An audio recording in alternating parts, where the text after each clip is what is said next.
शिवाजी महाराज पर ये है एक खास जानकारी।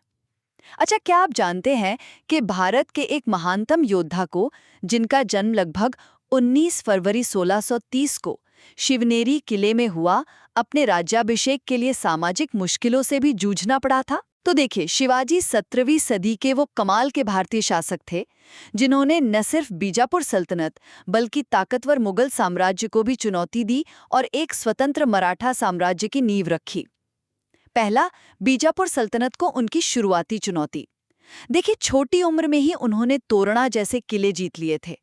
और फिर 1659 में प्रतापगढ़ की लड़ाई, वो तो गजब थी।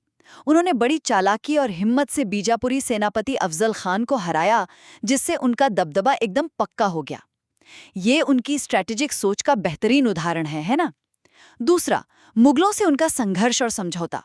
उन्होंने 1663 में पुणे में मुगल सूबेदार शाइस्ता खान पर अचानक हमला किया, सोचिए। और मुगलों के अमीर बंदरगाह सूरत को तो 2 बार लूटा, 1664 और 1670 में।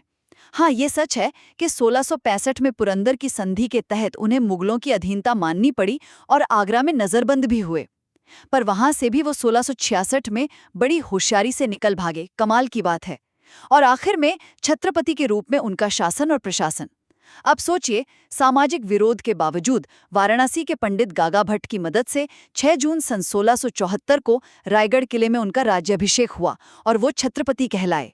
उन्होंने प्रशासन के लिए अष्टप्रधान मंडल यानी 8 मंत्रियों की परिषद बनाई, मराठी और संस्कृत को राजकाज की भाषा का दर्जा दिया और गनीमी कावा यानी गुरिल्ला युद्ध जैसी गजब की सैन्य रणनीति अपनाई। साथ ही एक मजबूत नौसेना भी खड़ी की। तो कुल मिलाकर शिवाजी महाराज सिर्फ एक बहादुर योद्धा ही नहीं थे, बल्कि एक बहुत ही कुशल प्रशासक और दूरदर्शी नेता भी थे, जिन्होंने मुश्किल हालात में मराठा स्वराज्य की नींव रखी। ऐसे ही और जानकारी भरे एपिसोड्स के लिए कीर्ति टेक को फॉलो या सब्सक्राइब करना न भूलें।